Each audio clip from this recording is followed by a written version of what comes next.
Kamusta mga kaparm? Maganda talaga dito sa bundok kahit magsigaw-sigaw ka. Walang makarinig sa'yo.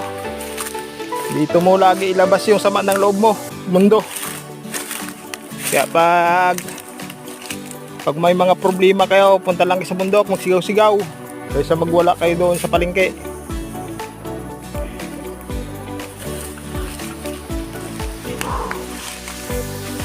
Kaya maganda pag bawat isang bisis isang linggo punta kayo sa bukid, magsigaw-sigaw para maubos problema niya, oh.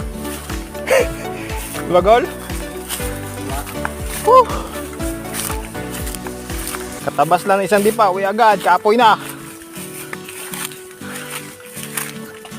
Punta lang sa bundok, magsigaw-sigaw para bawas stress ba. Kahoy na yan yung kahoy na ano, bunot-bunot, malambot.